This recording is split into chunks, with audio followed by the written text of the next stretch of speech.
Our fear of God is directly proportional to our comprehension of God's greatness. The more we are aware of God's greatness, the more we are aware of God's goodness, the more we are awe of Him, the more we want to be found in His presence, the more we fear Him.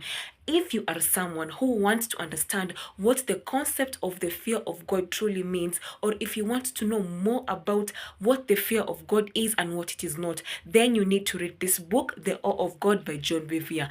And in today's video, we dissect, it's like a book review on the Awe of God by John Bevere, and why this book is a must read for you, for me, and for anyone who wants to go into details and to understand what the fear of God is. John Bevere takes his time to explain to us, to expose to us, to teach us, to help us understand what the fear of God is and what it is not. Let's get into the video. Looking for a Christian book to read? Then you definitely need to read this one. It's called The Awe of God by John Bevere. It's very popular by now because, again, John Bevere is a very known author, but at the same time he's a known pastor. But this book, apart from being popular, it's worth it. It's good, and it's a very good read for anyone who loves to read. And checking on my notes, one of the two things that I love the most about this book, it talks about the fear of God, and it distinguishes between the good fear of God and the bad fear of God. The good fear of God is the type of fear that leads you to God. It does not take you away from God. But the bad fear of God is the one that it will make you feel like you are less than, you don't deserve to be in God's presence, and then it pushes you out. You don't even want to be found in God's presence because you think or you believe that you are not worthy of it. Now, none of us is worthy of grace, but the good fear of God should lead you into God's presence and not take you out of God's presence. So he takes quite a good amount of time taking us and differentiating between the good fear of God and the negative fear of God. Also, what I love is at the end of each chapter, there's a part called Making It Personal, and it's a time for reflecting. So I am really loving books that gives us an opportunity to take time and reflect on what we have read. So after each chapter, there's a part called Making It Personal. You'll go through the passage, the point, and then you ponder, and then there's a prayer, and then there is something that you declare. So it gives you a moment to sit down and reflect before you proceed to the next chapter, so that you make the most of each chapter. And something else that I love I want to share some of the things that I got out of this. Trust me, you need to read this book for yourself, but let me share some of the things that I loved about this. In page 47, it talks about our holy fear grows proportionally to our comprehension of God's greatness.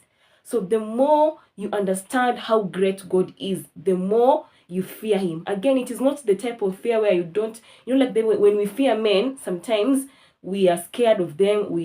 Like the way students fear a teacher, when they see a teacher passing by somewhere, they run away. No, that is the negative type of fear. And then there are those people who we honor in our life, we respect, we don't even wish to cross, to make them sad or even make them angry. So that's like a good, where you honor God, you revere God. Now that is the good fear of God. And the more you meditate on God's goodness and God's greatness, the more your fear of him increases in us. Number two, something else that stood out for me when I was reading this book is, you will serve whom you fear. You will serve whom you fear. This is true, kabisa. You will serve whom you fear. Because remember, again, the person that you fear is the person that you don't want to make them sad, you don't want to make them angry, you honor them, you revere them. For example, if you have the fear of men, if you just live life fearing men and always like taking people pleasing to the negative side, you will always be controlled with what men think about you. So before you do anything, you like, what will my friends say? What will these people say? What will my family say? So at the end of it all, you'll find that it is your family and your friends that are controlling you. You are serving them. In the same manner, if you care about what God thinks about you, if you care about what God believes and thinks and even looks at your life, in the end of the day, you will end up worship, you will end up serving him. The same way, if you fear being broke, and if you fear being poor, you will do anything and everything possible so that you don't become poor, even if you do illegal things. So you see, at the end of the day, because you fear poverty, because you don't want to be poor, and there is nothing wrong with hating poverty, but if you fear it so much, you will serve to that fear, such that you'll be able to compromise your standards and your value, so that at the end of the day, you do what? You get money. So you will serve whom you fear. You will serve whom you fear. So you need to take a time and ask yourself, in everything that you do, what is the controlling factor? Is it God? Is it other people? Is it your dreams? Because you will serve whom you fear. Another thing that I loved about this book, and I think I'll share this and then Basi, it's this. I learn more about a person's character. From page 19, you learn more about a person's character by their response to failure than anything else. Now, this made me sit down and reflect. How do I respond to failure? And how does this say about me?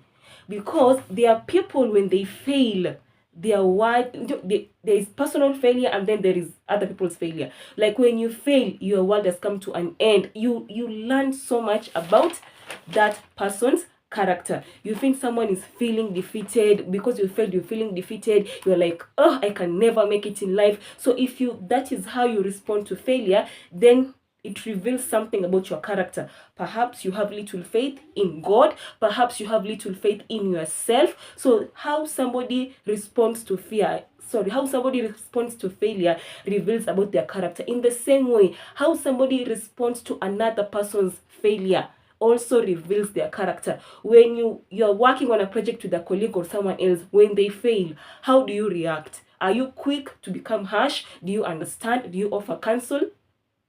So this is something else that I loved on the awe of God. And I don't want to give away so much, but this book it's definitely worth it. It's worth your time. It explores on the fear of God, and it also takes time to show how the fear of God, the good type of fear of God, how it will manifest in our life. That one I don't even want to tell you. I want you to get this book for yourself and read it, so that you get to see, when you truly fear God, what are the markers, what are the signs in our life. Remember, we're not talking about the negative type of fear where you want nothing to do with God because you feel less than. No, you're talking about the fear of God that leads to us honoring God, having reverence for him. When you have this type of fear of God, there are markers in our lives that will show this person truly and genuinely has the fear of God in themselves. Get this book and read it for yourself. If you're looking for a soft copy version, we can get you one. Check out the link so that we bless you with this book. Very worth your time. Link below. Well, until next time.